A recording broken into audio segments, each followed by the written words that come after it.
And let's bring in now Liberal Senator Alex Antic and 6PR's Oliver Peterson. Thank you both so much for joining me.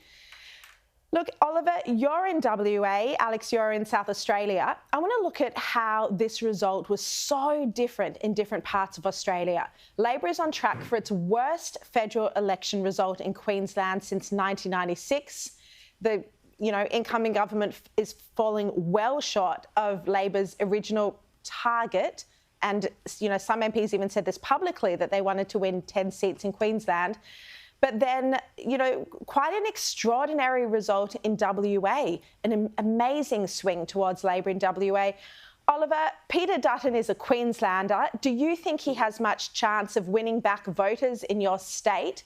And why do you think West Australians deserted the Liberal Party? Sharri, that's a great question. Peter Dutton's got a huge task here in Western Australia because Mark McGowan reigns supreme.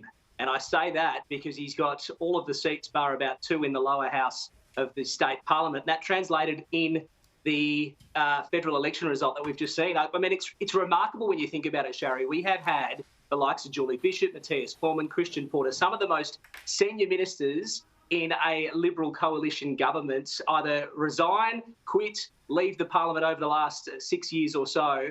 And now they're picking up the pieces with only a handful of seats in the federal parliament. There are only 5 seats in what was a Liberal stronghold here in the West, in the federal parliament. But you look at that state result, Sharri, and that's why I bring that up, because it's replicated federally. The Liberal Party in Western Australia is on life support right now. So the job here is absolutely enormous. Mark McGowan's made a very big target of Peter Dutton, saying that he's inexperienced, he doesn't understand Western Australia already. And I use that because every single polling booth you went to last Saturday, there was a picture of Mark McGowan with Anthony Albanese. It's as though Albo is Mark McGowan's Canberra candidate, whereas there was nothing, nada, of Scott Morrison in any polling booth here in Western Australia, Sharri. So the job that Peter Dutton has in WA is enormous. It is like trying to be the captain of the Titanic and sail into Western Australia. That's how difficult it will be. Yeah.